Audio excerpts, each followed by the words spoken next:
Are you able to see this screen? Yes, sir. Okay. तो जो हम लोगों ने कल तक का डिस्कस किया था उसी में फर्दर कंटिन्यू करते हैं। Will see some of the commands which are found very useful when we do shell programming. जैसे एक आपको बहुत हरीडली मैंने बताया था कि कट का यूज़ करते हैं। तो कट जो है एक्चुअली दो तरीके से हम किसी फाइल को जो है उसे कंटेंट्स को कट कर सकते हैं। या तो उसको वर्टिकली कट करते हैं या उसको हॉरिजॉन्टली कट करते हैं।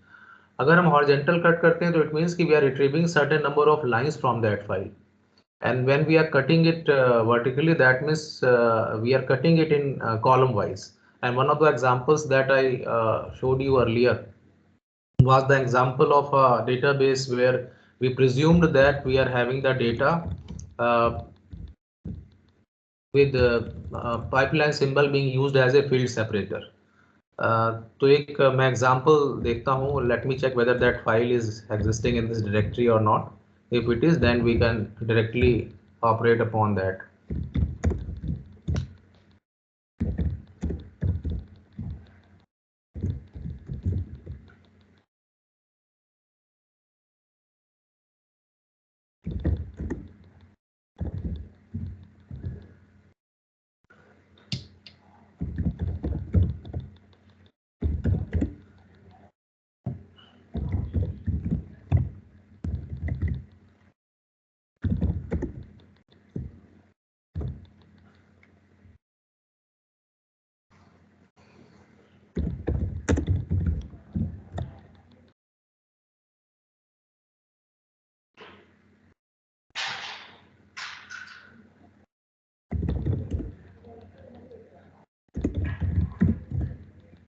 चलिए कोई बात नहीं, इसको हम एक छोटी सी फाइल क्रिएट करते हैं.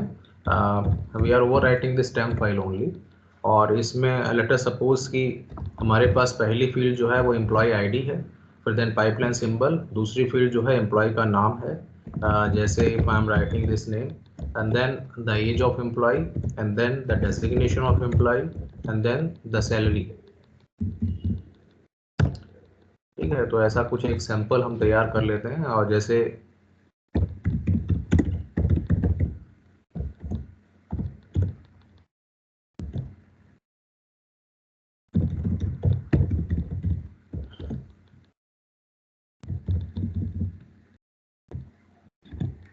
एक फाइल हमने ऐसे ही क्रिएट कर ली और आप इसको कंटेंट को डिस्प्ले करके देख भी सकते हैं. सॉरी. तो इस फाइल को अगर हम वर्टिकली कट करना चाहते हैं, मतलब कॉलम वाइज, तो हमें यहाँ पे देखिए दो तरीके से कट कर सकते हैं. There is a command called cut. Cut को यूज हम दो तरीके से करते हैं. Either we are cutting the contents character wise और we are cutting the contents field wise. When we are cutting the character wise, we are not bothering that how the contents are written, because when we are saying that cut minus c 2-10, अगर हम ये command देते हैं cut minus c 2-10, that means across the file in every line from character number 2 to character number 10 we are cutting the contents. तो वो content जो है उसे कट हो जाएंगे. जैसे कि अगर अभी if I am giving cut minus c to 10 and say the file name is again the same which we have given. Now we are cutting 2 से लेके हमने 10 तक का. तो आप देखिए, तो जैसे पहला जो फील्ड है 123, तो वी आर स्टार्टिंग विथ 2, क्योंकि 2 से ऑनवर्ड्स हमने करा है. And including that pipeline symbol we are having total 10 characters including that blank space also which is coming in between T and alphabet S of sing. तो ये तो हमने इसको कट किया character wise. Across the file अगर हम cut करते हैं कैरेक्टर वाइज तो ये बहुत यूजफुल नहीं होता. इस कट का इस मोड में माइनस सी ऑप्शन के साथ जो अधिकतर यूज होता है वो दूसरी तरीके से होता है. से लेट अस सपोज हमारे पास कोई स्ट्रिंग है एंड और हम इसमें से कोई करेक्टर कट करना चाहते हैं या कुछ नंबर ऑफ करेक्टर्स को कट करना चाहते हैं, तो that becomes easy when we are using combination of these two commands together. So we can write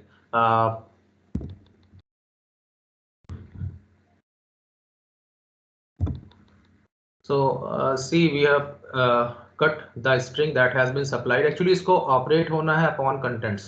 Contents may be supplied in the form of a file that you input as last argument of this command when you are using cut command in a standalone manner.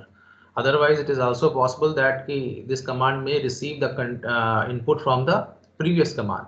Now, previous command has to supply some contents to this cut command so that it can operate upon those contents. This case may it is supplying only Malvia. If I am writing cat and file name and then we are using cut -C124, that means in that file, across the file, we are cutting all the characters in every line from position 1 to position 4. So you will be having column output on the screen. That will be the cut column of the file, whatever you have supplied after cat. Maybe cat temp आपने लिखा हो. तो लेकिन अगर हम उसका use देखें तो ज्यादा यूज तो इसमें होता है कि अगर हम कोई स्ट्रिंग में जो है नंबर ऑफ कैरेक्टर्स को कट करना चाहते हैं. से फॉर एग्जांपल अगर हम लोग कोई पैलिंड्रोम का प्रोग्राम बनाएं तो इट इज पॉसिबल दैट आप उसको जो है उसके कैरेक्टर्स को कट करके, जैसे if any input string is there, so you have calculated the length of that string, then you can run the loop in reverse order and you start cutting the characters from the last position and you keep appending them in some other variable. तो फिर क्या होगा, at the end of that process you will be having two strings in your hand, one the original string and second the reverse string. Then you can make the comparison of both the strings. The comparison is difficult in case if you are using C type of language or Java. There you have to make use of certain functions. जैसे C में strcmp we are using to make the comparison of two strings.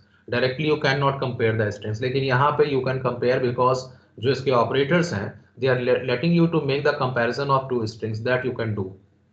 So we'll see that example also. लेकिन I just want to explain you कि cut जो -C option है is more useful when you have to cut certain number of characters from a particular string. दूसरा होता है कि अगर हम उसको field wise cut करना चाहते हैं, so that also you can do.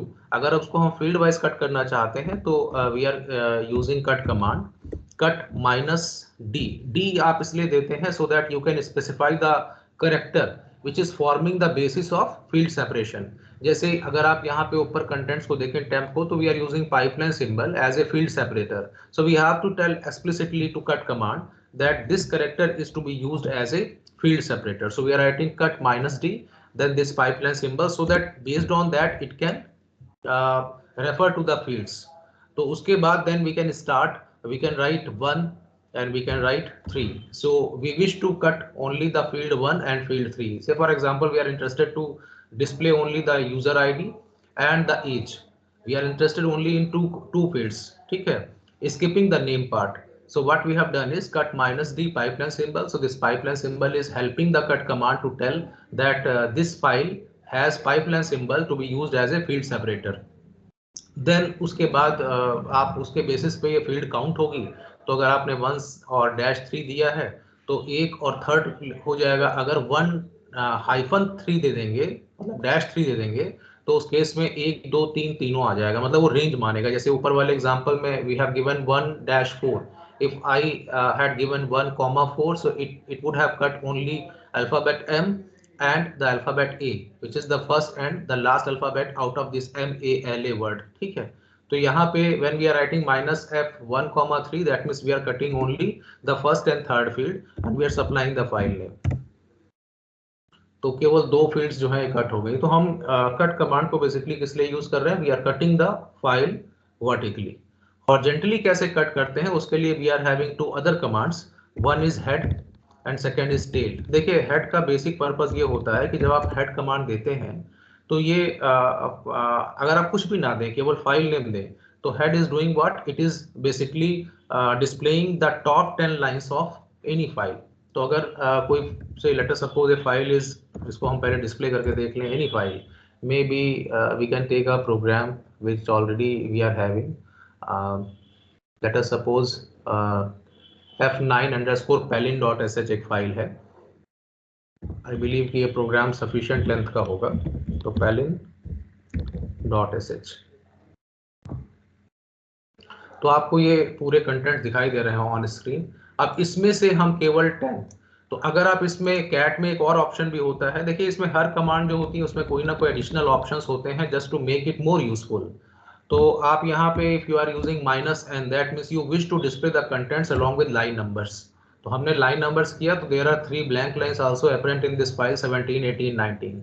Now if I am giving the command head and the file name is again the same file which we have given earlier.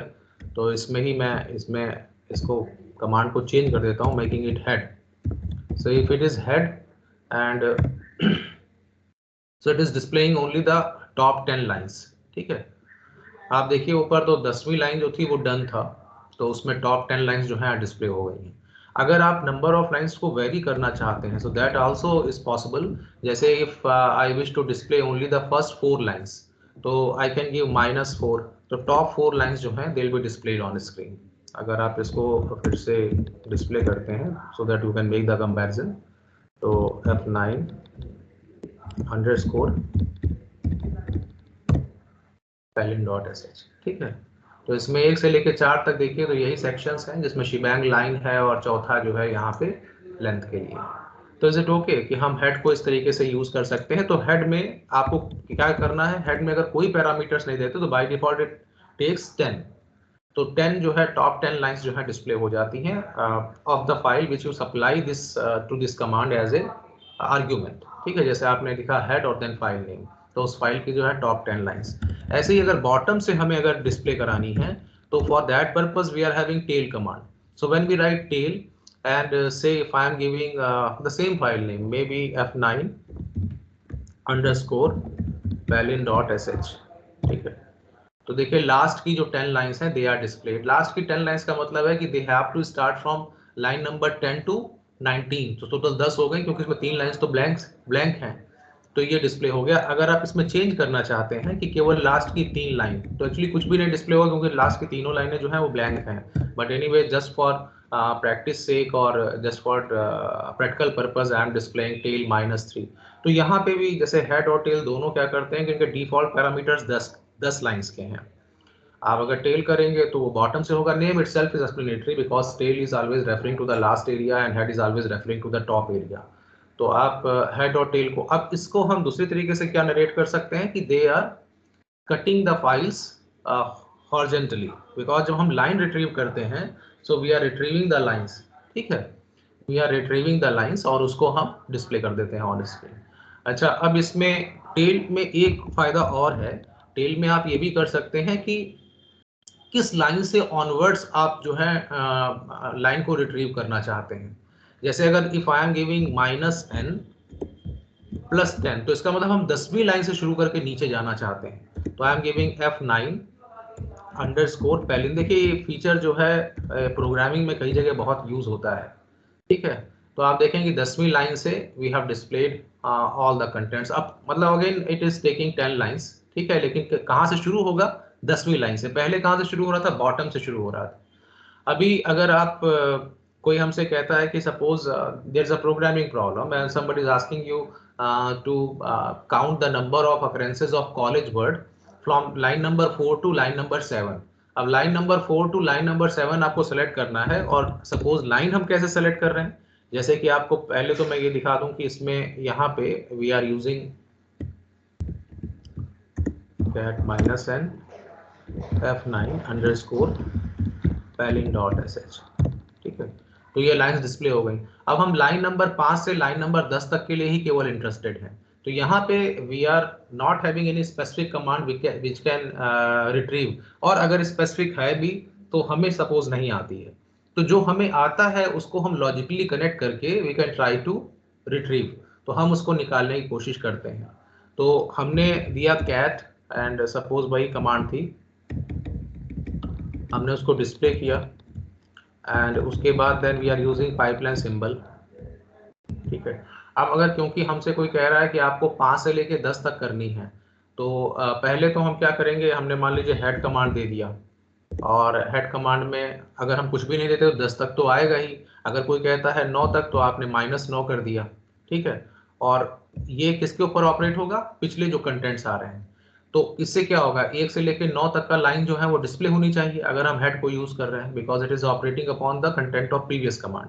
उसके बाद फिर further हमने उसमें क्या किया, we are using -n since we have to retrieve the content from 4 onwards, so we are giving -n + 4, मतलब चौथी line से। तो आपने पहले, आपके पास नंबर ऑफ लाइंस हैं कितनी, 1 से लेकर 9 तक, क्योंकि आपकी जो सेकंड कमांड है उसने कैट के आउटपुट में से केवल इतना चुना। जो थर्ड कमांड है वो क्या कर रही है कि चौथी लाइन से ही केवल डिस्प्ले कर रही है। तो अब अगर हम इसको डिस्प्ले करते हैं तो you look look at the output, ये चौथी लाइन से और 9वीं लाइन तक ही है, ठीक है, चौथी लाइन से 9वीं लाइन तक ही है। तो ये केवल प्रैक्टिस से आता है कि आपके पास अगर कुछ कमांड्स हैं और अगर आपको कोई स्पेसिफिक ऑपरेशन परफॉर्म करने के लिए कहा जाता है and there is no specific command which is available or which you remember at that moment, so it is possible that whatever you know, based on that you may sequence them by just using pipeline symbols, और उसके साथ जो है वो आपको उसका operation मिल जाता है और आप उसको एग्जीक्यूट कर पाते हैं या डिजायर्ड ऑपरेशन पा लेते हैं। तो ये क्लियर है। एक चीज और मैं इसमें बताना चाहता हूं कि we are having the concept of primary prompt and secondary prompt. आप में से शायद कोई ऐसा हो जिसने सी में मैक्रो की डेफिनेशन जो है हैश डिफाइन करके जब हम लिखते हैं तो नॉर्मली आप लोग करते क्या है कि आप अधिकतर मैक्रो में केवल इतना पढ़ लेते हैं कि ये अगर हमने कर दिया तो जहां जहां हमने पाई को यूज किया है वहां वहां 3.1415 सब्स्टिट्यूट हो जाएगा। आपने पीआई को बेसिकली एक मैक्रो का नाम दे दिया और वो जो है आप इसमें होता क्या है कि whenever you are compiling the program, so before compiling at all the places wherever you have written pi, that will be replaced with 3.1415 which is actually the definition of macro pi, ठीक है। But कई बार ऐसा भी होता है कि हम macro की डेफिनेशन, मैक्रो तो बड़े भी हो सकते हैं, स्प्रेड ओवर 3-4 लाइंस। अब अगर सी में आपको मैक्रो 3-4 लाइन का लिखना है तो it is not that you have to write hash define and जैसे अगर मान लीजिए कोई ऐसा मैक्रो है जिसमें मैं आपको एक फाइल खोल के दिखा देता हूँ, मे बी शायद आप उसको रिकॉल कर पाए if you have use the concept of macro. Macro होता क्या है, वो प्री प्रोसेसिंग स्टेज का होता है या प्री प्रोसेसर डायरेक्टिव होते हैं जो हैश और ये सब लगे, हैश के साथ जो आते हैं, हैश इंक्लूड और ये। तो अगर हम उसमें लिखते हैं हैश डिफाइन और सपोज हमसे कोई कहता है कि एक हम मैक्रो लिखें which is making the comparison between two variables, तो हमने उसका ये नाम दिया। उसके बाद अब इसके लिए हमें एक बॉडी बनानी पड़ेगी मैक्रो की। तो जब हम मैक्रो की बॉडी बनाएंगे तो हम यहाँ पे जैसे अगर लिख रहा है ए इज ग्रेटर देन बी, अब हमें नेक्स्ट लाइन में आना है। तो सी में क्या होता है कि अगर हम नेक्स्ट लाइन में जाना चाहते हैं, मैक्रो की डेफिनेशन जो है मल्टीपल लाइंस की है, so we have to put this slash which still shows that the macro is still continued, the definition is still continued।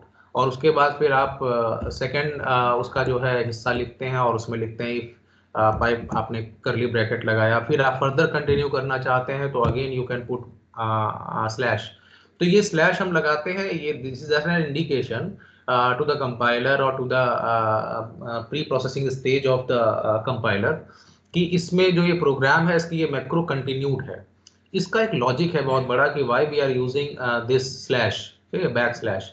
तो बैक स्लैश बेसिकली एक मेटा कैरेक्टर है जो मैंने आपको पहले ही बताया था जब मेटा कैरेक्टर्स हम लोगों ने डिस्कस किए थे। तो उसमें बैक स्लैश का फंक्शन क्या होता है कि जैसे इफ आई एम राइटिंग से मैंने कुछ वैल्यू सेट करी, मैंने सेट 12 और 13 ये एक्सेस की सेट किया। अब ये क्या होता है, 12 और 13 वैल्यू किसके सेट हो जाएंगी, पोजिशनल वेरिएबल्स की।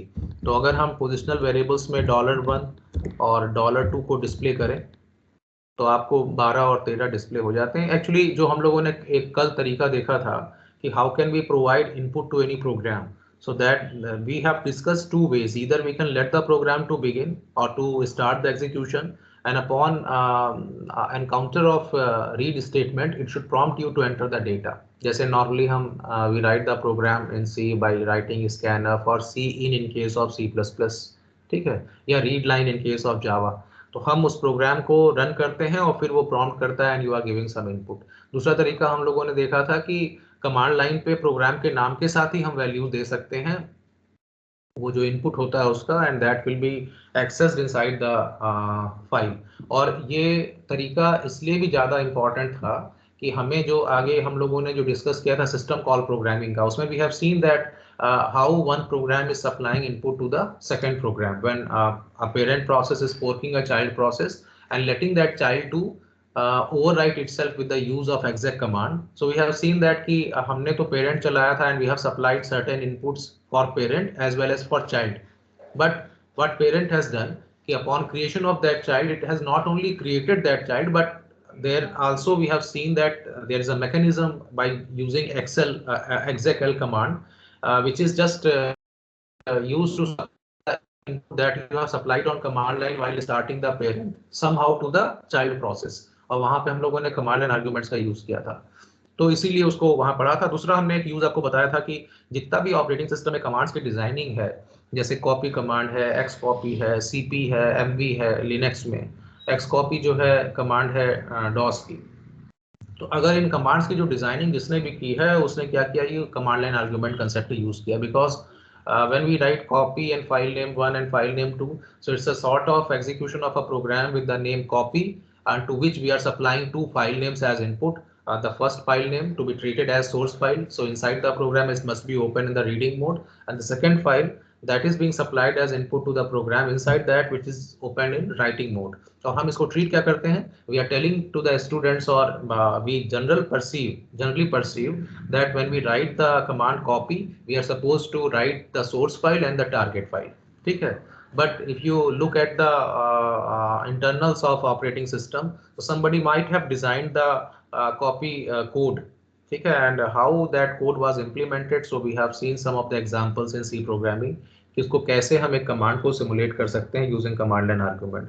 The same concept is true in case of Linux also, क्योंकि लाइनक्स या यूनिक्स अब लिखा तो सी में ही है, it's very close to that language. तो यहाँ पे भी हम उसको इनपुट सप्लाई कर सकते हैं कमांड लाइन से. एक्सेस किससे करते हैं, $1 $2 से. प्रैक्टिकली अगर हम कमांड लाइन पे ही कुछ करना चाहते हैं तो हम सेट करके and then we can supply a number of values, और उसके बाद आप उसको $1 $2 से रिट्रीव कर सकते हैं. तो यहाँ पे अगर suppose if I am displaying echo and let us suppose if I am writing I am earning $1000, so if I am displaying that message, I am getting 12,000.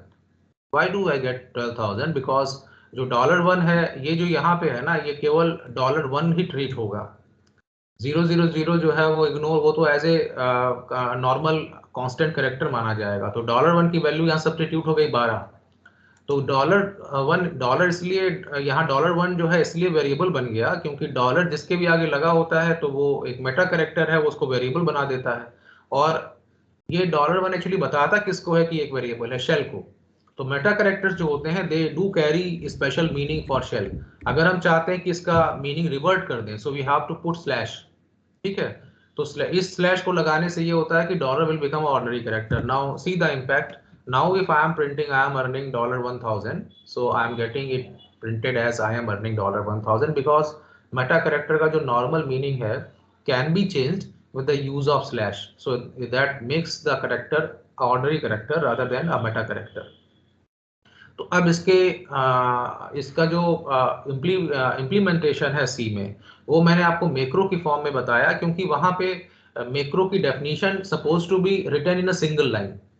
तो जब आप एंटर की प्रेस करते हैं तो नॉर्मली क्या होता है कि that line is treated as if now it is completed.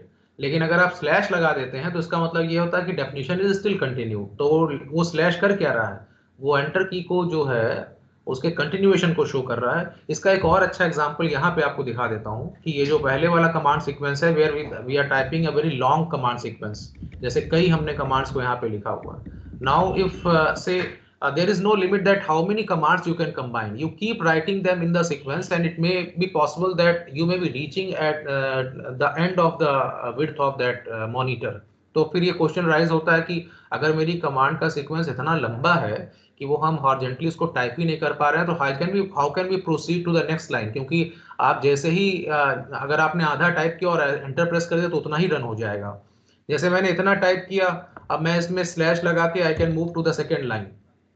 इस तरीके से मैं मूव कर सकता हूं. तो मैं इसी कमांड को आपको लिख के बताता हूं कि जैसे यहाँ पे if I am writing pelin.sh and putting slash, so that indicates कि command is still continued, the typing is still continued. क्योंकि slash ने क्या किया, जब आप enter की प्रेस करते हैं so that is a sort of signal to the operating system that the submission of command is over and now the operating system should proceed with the execution.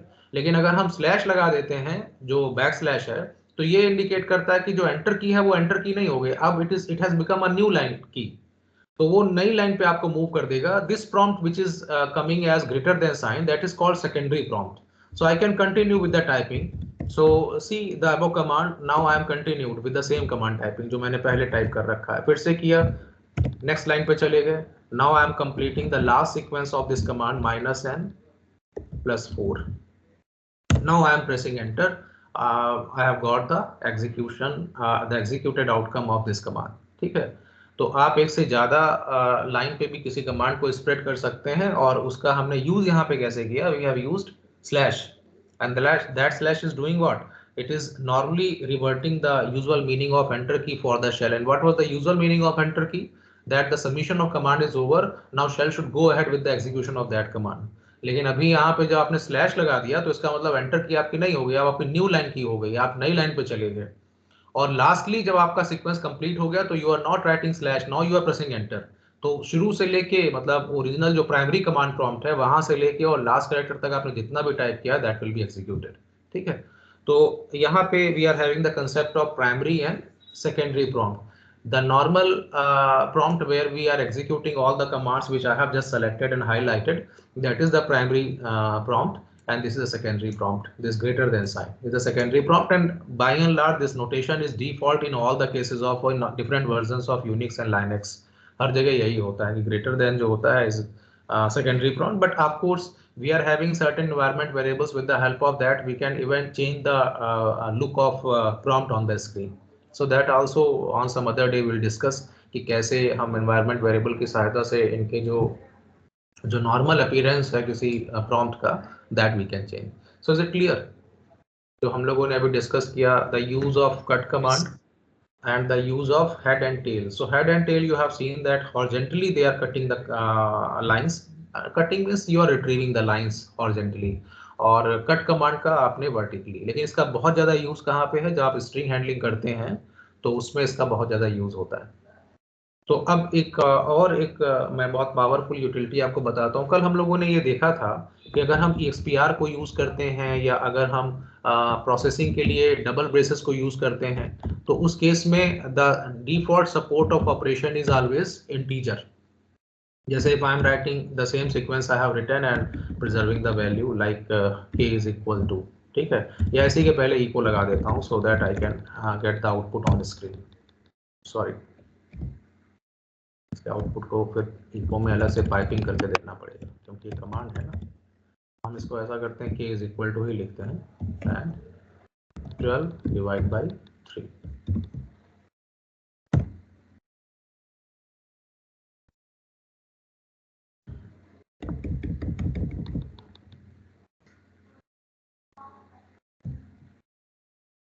इसको आप या तो ऐसे लिखिए या आप इसको k को इसी में इंक्लूड कर दीजिए, k is equal to।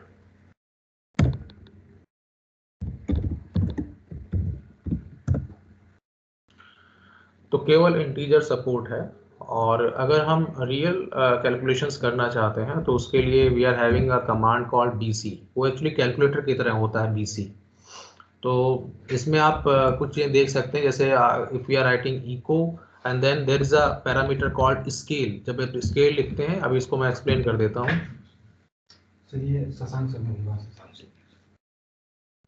इसमें है स्केल इज इक्वल टू 2 और उसके बाद 12 divide by 3, the same operation, and we are piping it with BC command. तो इसमें क्या है, एक कमांड का आउटपुट जो है वो हम BC को सप्लाई कर रहे हैं। स्केल ये बताता है कि how many significant digits you are considering for real number. So when I write scale is equal to 2, that means you are interested to have 2 digits after decimal point. 12 by 3 is actually the calculation which you wish to yield, and इसका आपने supply कर दिया BC को। So now we are getting 4.00। ठीक है, अगर और इसको थोड़ा चेंज करते हैं, मे बी यहाँ पे we are writing 7, so 1.71, this is the answer। तो ये जो है ये बहुत पावरफुल यूटिलिटी है, not only helping you to calculate the real number calculations, but actually in a single go you can do any kind of conversion. जैसे हम लोग नंबर कन्वर्जन्स करते हैं, तो जैसे इसमें आपको, जैसे स्केल जो है एक सा फिक्स पैरामीटर है BC कमांड का जो आपको यूज करना होता है, ऐसे ही एक और है जिसको हम कहते हैं O बेस। इसको मैं आपको एग्जीक्यूट करके दिखाता हूँ। O बेस, I बेस,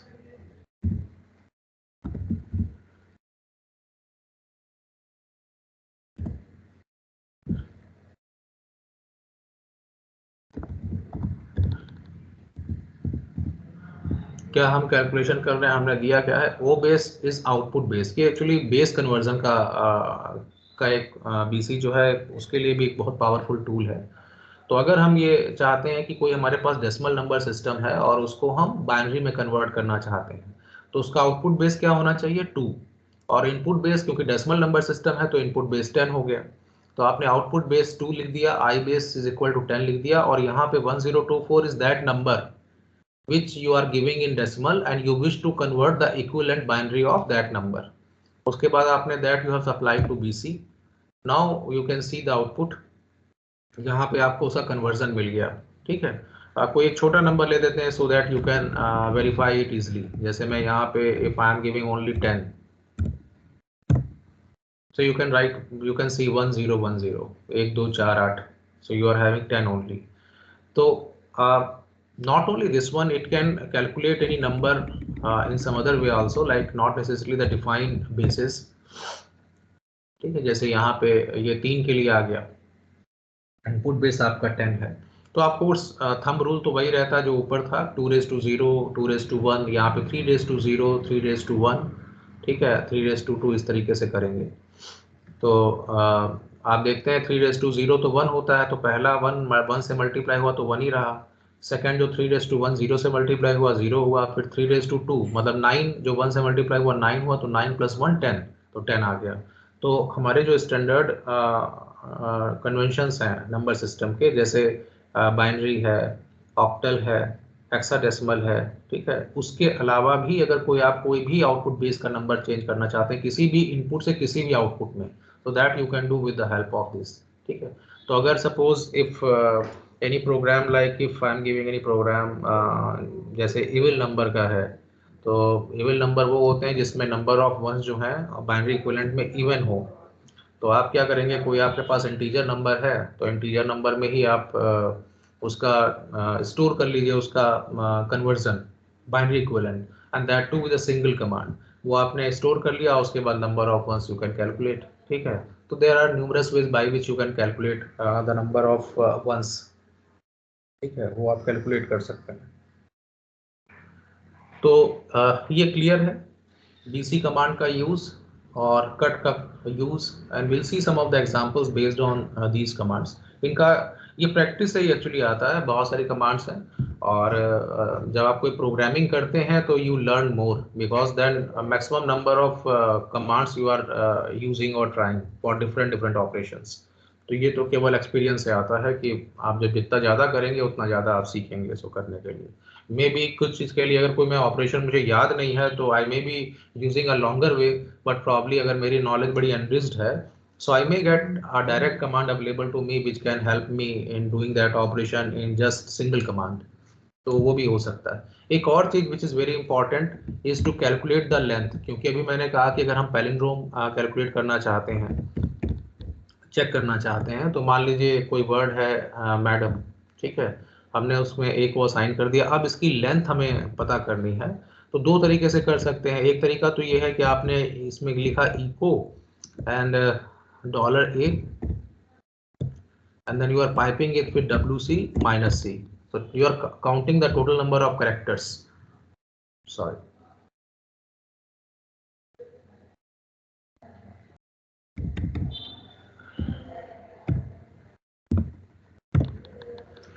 तो 6 मिला, लेकिन मैंने पहले ही बताया था कि जब हम WC को यूज करते हैं तो ये हिडन कैरेक्टर्स को काउंट करती है हर स्ट्रिंग के, मतलब /0 को, तो इसलिए इसमें नंबर ऑफ कैरेक्टर्स ज़्यादा आते हैं।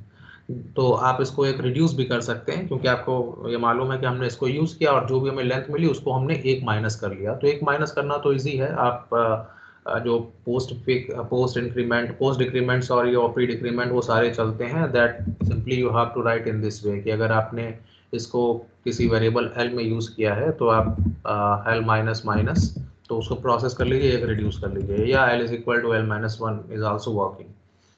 अब दूसरा तरीका ये है कि जो एक्चुअली तरीका तो एरेज के लिए है, जैसे एरे, अगर अभी तो मैं मतलब नहीं बताता हूँ आपको एरे, क्योंकि थोड़ा after acquiring some perfection in programming of shell, जो आप सिंटेक्स उसका सीख लें, then will discuss array also. तो आपने जैसे ये ए जो है, ये इसमें वर्ड पड़ा हुआ है मैडम, तो length if wish to calculate तो आप लिखेंगे L is equal to and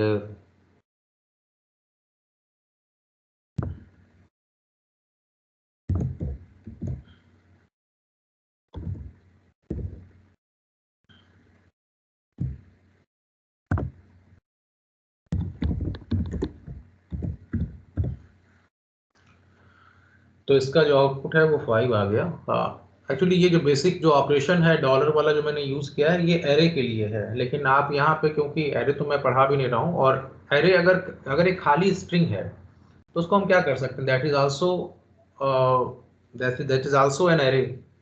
ठीक है, वो भी एक एरे है। और अगर उसको हम एरे ऑफ स्ट्रिंग मानते हैं तो केवल सिंगल एलिमेंट की एरे है। ठीक है, तो यहाँ पे आप उसकी जो काउंट है 5 that you are getting on screen, और this is the perfect way of calculating the length of any string. तो इससे आप कैलकुलेट कर सकते हैं। तो we can I just show how we can write the program like Palin. Of course there may be some easier way of writing the program also. कुछ और भी तरीके हो सकते हैं जिससे हम लिख सकते हैं इन प्रोग्राम्स को, बट जो मैंने इसमें यूज किया होगा वो इस तरीके से है। ये एक स्ट्रिंग को आपने इनपुट करा लिया, ये जो reverse is equal to double inverted comma लिखा है विदाउट इंसर्टिंग ब्लैंक स्पेस, तो this is the initialization of a variable. ये एक वेरिएबल का इनिशियलाइजेशन है। कंसेप्ट क्या है यहाँ पे कि एक स्ट्रिंग को रिवर्स ऑर्डर में हम रिवर्स वेरिएबल में डाल देंगे और फिर दोनों स्ट्रिंग्स को कंपेयर कर लेंगे। लेंथ वैसे ही कैलकुलेट की है जैसे मैंने आपको अभी बताया कि मैंने इसमें लेंथ कैलकुलेट करी है। अब what we are doing, as long as length is greater than और इक्वल टू 1, ठीक है, जब तक लेंथ ग्रेटर देन और इक्वल टू 1 है, what we are doing, we are cutting the characters. तो आपने क्या किया, आपने इको $str से जो स्ट्रिंग है उसको आपने इको किया, प्रिंट किया, और किसको सप्लाई कर दिया, कट को। और कट ने क्या किया, लेंथ से लेंथ, जैसे अगर ये मैडम जो अभी वर्ड था अगर वही str के अंदर स्टोर्ड है तो यहाँ पे क्या आएगा, लेंथ उसकी आ जाएगी 5। तो 5 इज ग्रेटर देन 1, तो पहले इटरेशन में क्या होगा, मैडम जो वर्ड है will be supplied to cut. अब ये कट क्या कर रहा है, 5वें से 5वें कैरेक्टर तक, that means last alphabet of the string madam, so that will be cut and that is assigned to ch variable. तो एक कैरेक्टर आपने काटा और ch वेरिएबल में, तो आप क्या कर रहे हैं, बेसिकली हर बार एक कैरेक्टर काट रहे हैं, क्योंकि आप इस पूरे प्रोसेस में डू और डन के बीच में लेंथ माइनस माइनस भी कर रहे हैं। तो पहली बार 5वां कैरेक्टर, फिर चौथा कैरेक्टर, फिर तीसरा कैरेक्टर, हर बार एक एक कैरेक्टर काट के आप ch में डालते हैं, और उसके बाद क्या लिखते हैं, reverse is equal to dollar reverse dollar ch। तो पहली बार में क्या हो रहा है, डॉलर रिवर्स तो एक उसमें नल कैरेक्टर है, क्योंकि आपने अभी ऊपर देखा कि रिवर्स पहली बार हम इनिशियलाइज करके आए हैं विदाउट यूजिंग एनी स्पेस और एनी कैरेक्टर। आपने केवल reverse is equal to double inverted comma दे दिए without having any character in between, तो ये इनिशियलाइजेशन हो गया। तो उसके बाद आपने क्या किया, जो पहला कैरेक्टर आपने काटा है that is the m of madam, या अगर मदन वर्ड है तो लास्ट अल्फाबेट n है जो आपने काटा, और उसको जब यहाँ पे एक तरीके से डिस्प्ले किया, पहले रिवर्स डिस्प्ले होगा फिर n डिस्प्ले होगा, लेकिन रिवर्स में क्योंकि नल स्ट्रिंग है तो एक ही अल्फाबेट डिस्प्ले हो रहा है n, वो किसको साइन हो गया, रिवर्स को। तो रिवर्स में now reverse is holding the alphabet, उसमें n आ गया।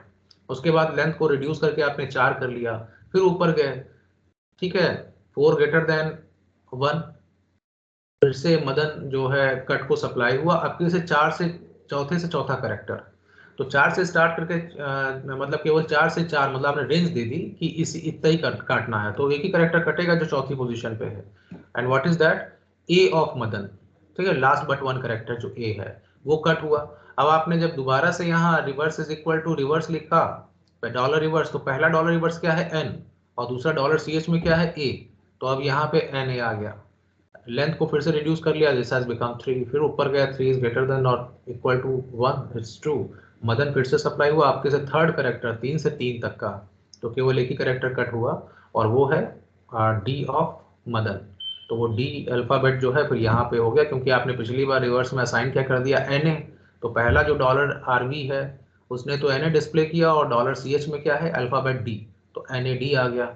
इसके बाद ऐसे ही A आ जाएगा और ऐसे ही M आ जाएगा, and then this while loop will be terminated. तो आपके पास एक रिवर्स स्ट्रिंग हो गई नदम नाम से, that is stored in $REV variable. Now we are making the comparison.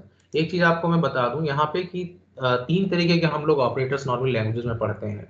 जैसे अरिथमेटिक ऑपरेटर्स होते हैं, multiplication, division, addition, subtraction, modulo operator, percentage वाला, ये सब हम लोग यूज़ करते हैं। और इसमें you are free to make use of this kind of notation, जहाँ पे आप ब्रेसेस के बीच में लिखते हैं, क्योंकि मैंने पहले बताया था कि you have the support of both the conventions. You can write between square brackets also. You can write in double braces also. Double braces is giving you the flexibility of not using dollar sign with any variable. वो चल जाएगा उसमें। दूसरा, ये दूसरी flexibility आपको ये देता है कि जब आप ये सारे सिंबल्स इस तरीके से यूज कर सकते हैं, greater than, not equal to, ये सब आप यूज कर सकते हैं। A is not equal to, जो आप जावा, सी प्लस में हम लोग यूज करते हैं। लेकिन अगर आप इसकी जगह स्क्वायर कन्वेंशन यूज करते हैं, और वहां पे तो पहले तो ये है कि आपको ए के पहले डॉलर लगाना पड़ेगा, क्योंकि वो वेरिएबल बताना पड़ेगा। then you have to insert space also, because it's very fussy. You have to take care कि on either side of any variable you should have blank space. उसके बाद फिर अगर हम ग्रेटर देन लिखना चाहते हैं तो ग्रेटर देन लिखते हैं GT से, ग्रेटर देन और 5, उसके बाद अगेन स्पेस, देन ये। इसी चीज को अगर आप ऐसे लिखते हैं तो उसमें आप लिख देते हैं greater than 5। It's very handy way जो हम लोग नॉर्मली यूज करते हैं। तो बोन शेल जो है वो आपको ये रिस्ट्रिक्ट करता है कि आपको ये कन्वेंशन बोन शेल का है, लेकिन बैश जो है वो आपको ये फ्लेक्सिबिलिटी देता है कि आप चाहें तो ये यूज करें और चाहे तो ये यूज करें। तो हम इसी को यूज करेंगे जो मैंने अभी हाईलाइट कर रखा, क्योंकि this is more user friendly way. लेकिन आपको ये पता होना चाहिए कि जो न्यूमेरिक, जो अरिथमेटिक ऑपरेशंस हैं और सॉरी रिलेशनल ऑपरेटर्स हैं, उन सब में आपको इस तरीके से यूज करना पड़ेगा कि GT for greater than, minus LT for less than, minus GE greater than और equal to, minus LE less than और equal to, minus NE not equal to, and minus EQ equal to. ठीक है, minus EQ equal to, sorry. लेकिन otherwise हम क्या करते हैं, वो सारे कन्वेंशन जो अब तक यूज करते आ रहे हैं, double equal to, equality operator और ग्रेटर देन, ठीक है, लेस देन और इक्वल टू, लेस देन, ये सारे वही यूज करेंगे, बशर्ते कि आप स्मॉल ब्रेसेस के अंदर लिखते हैं। तो हम लोग ये थंब रूल लेते हैं कि जब हम बैश में प्रोग्रामिंग करें तो जितने भी अरिथमेटिक ऑपरेशंस हैं, एडिशन, मल्टीप्लिकेशन, सब्ट्रैक्शन, या जितने भी रिलेशनल ऑपरेटर्स हम यूज कर रहे हैं, ग्रेटर देन, लेस देन और इक्वल टू, उन सब के लिए हम स्मॉल ब्रेसेस का यूज करें। ठीक है, लेकिन ये तो हो गया रिलेशनल का और अरिथमेटिक का। बाकी दो कैटेगरी जो हैं वो, तीसरी कैटेगरी क्या आ जाती है, स्ट्रिंग की, स्ट्रिंग ऑपरेटर्स, और चौथी कैटेगरी आ जाती है फाइल ऑपरेटर्स। फाइल ऑपरेटर्स जो हैं लैंग्वेजेस में नहीं होते, जावा में या सी में फाइल ऑपरेटर्स नहीं, यहाँ पे है। तो फाइल ऑपरेटर्स में और स्ट्रिंग ऑपरेटर्स में you have to make use of the strong feature of Bourne shell with the use of square bracket. वहां पे ये आपका ये वाला नहीं चलेगा। ठीक है, तो ये जो डबल ब्रेसेस वाला है ना, स्मॉल वाले, ये केवल हम अरिथमेटिक और रिलेशनल एक्सप्रेशंस में यूज करेंगे। स्ट्रिंग वाले में we have to make use of this square bracket, और फाइल वाले में तो again you are bound to make use of this square वाला। ठीक है, तो यहाँ पे हमने क्या किया है कि दोनों स्ट्रिंग को कंपेयर किया। If $str is equal to $rev, ठीक है, अगर दोनों स्ट्रिंग सेम है तो स्ट्रिंग पैलिंड्रोम है, अदरवाइज स्ट्रिंग पैलिंड्रोम नहीं है। तो इज इट ओके? ये प्रोग्राम कंसेप्चुअली आपको समझ में आ गया होगा। इसीलिए मैंने कट कमांड बताई थी आपको, या ऊपर जो लेंथ कैलकुलेशन बताया है, ठीक है, कि हम कैसे करते हैं। थोड़ा सा प्रैक्टिस करेंगे तो यू विल अंडरस्टैंड। सेव करके इसको बाहर आ जाते हैं। Now we are making it executable. इसको केवल एग्जीक्यूटेबल क्या करना है, केवल एक्स परमिशन दे देनी है।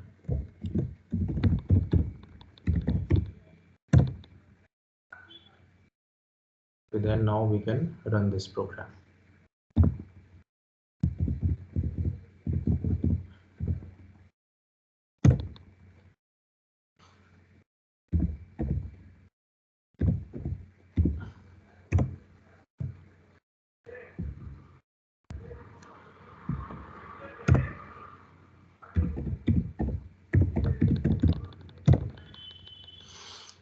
ठीक है, स्ट्रिंग चेक किया मलयालम, सो इट्स पैलिंड्रोम, और जो ऊपर मदन थी और इज नॉट अ पैलिंड्रोम। एक चीज़ और है इसमें कि आप डिबगिंग भी कर सकते हैं प्रोग्राम की, स्टेप बाय स्टेप एग्जीक्यूशन उसका दिखा सकते हैं। तो कैसे करते हैं उसके लिए you have to use set minus x. जैसे हम लोग अगर आपने टर्बो सी को यूज किया हो तो उसमें इवन जो जब हम डिबग करना चाहते हैं तो हम उसमें कोई एक विंडो इम्पोज करके एक्सप्रेशन की वैल्यूज को चेक कर सकते हैं। तो आप उसमें जैसे वैसे तो नॉर्मली हम ऑल्ट F9 से कंपाइल करते हो, कंट्रोल F9 से रन करते हैं, और उस केस में आपको केवल जो है बार बार F7 प्रेस करना होता है, F7 या F9 आई बिलीव, मुझे थोड़ा सा भूल रहा हूँ।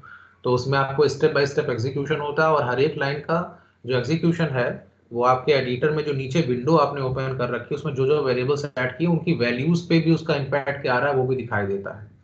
तो यहाँ पे जो है इस चीज को डिबगिंग ऑप्शन को हम set minus x, let me check first, ये सेट माइनस एक्स से ही है शायद, सेट प्लस एक्स से बंद हो जाता है, कंट्रोल एस, कंट्रोल के। हाँ, तो ये देखिए कि इसमें हर स्टेटमेंट का आपको एग्जीक्यूशन शो होगा। तो सेट माइनस एक्स से क्या करते हैं, we are making the debugging step on. तो आप उसको हर एक लाइन का एग्जीक्यूशन आपको दिखाई देगा। जैसे पहली लाइन क्या है, read minus P enter string to be checked str, इसका आउटकम क्या है, enter string to be checked. तो मैंने उसमें लिखा आलोक। अब इसमें हर एक स्टेप को उसने शो करता चला गया कैसे कैसे आया है, ठीक है, क्या क्या बना। तो इससे डिबगिंग आसान हो जाती है कि कहाँ पे माल फंक्शनिंग हो रही है। जैसे 3 से 3, फिर 2 से 2, फिर 1 से 1, ठीक है। और हर बार वो क्या कट कर रहा है alphabet, that can also be seen, ठीक है। कि जैसे यहाँ पे उसने के कट किया, फिर यहाँ पे ओ कट किया, फिर यहाँ पे अल्फाबेट एल कट किया, ठीक है। और हर बार रिवर्स में उसको डालता भी जा रहा है, फिर लास्ट में ए कट किया तो ये रिवर्स में के ओ एल ए बन गया। अब फिर दोनों ही स्ट्रिंग को उसने कंपेयर कर लिया और बेस्ड ऑन दैट आपको ये पता चल गया कि ये इसमें पैलिंड्रोम है कि नहीं है, ठीक है। तो सेट माइनस एक्स से you can enable this feature of debugging so that you can see the step-by-step execution, because it may happen that when you are writing any program, the program may malfunction and you have to find out ki where you are having some problem.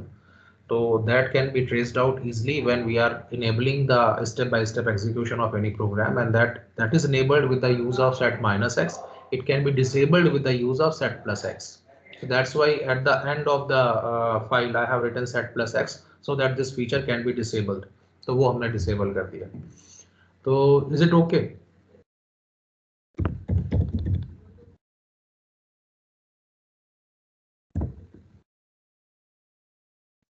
ये जो feature मैंने use किया है इसको I can remove, it is just for your understanding कि हम इसको step by step execution इस तरीके से एनेबल और डिसेबल कर सकते हैं। So you can take a problem that you have to write a program to reverse the string. You have to write a program to abbreviate the name of a person. Like if I am writing Sarvapal Singh, so it should be SP Singh. ठीक है, you try to write the program.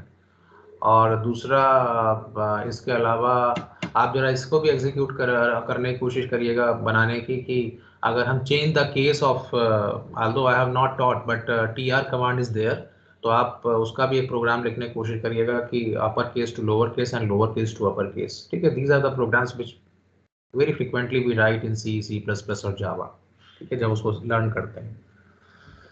तो आप ये लिखिएगा। दूसरा एक evil number का program लिखिएगा। डेफिनेशन ये है कि any number is evil number if the binary equivalent of that number has even number of ones, and it's a non-evil number if a binary number of ones and the binary equivalent of that number is odd, so we say that that number is not evil, ठीक है।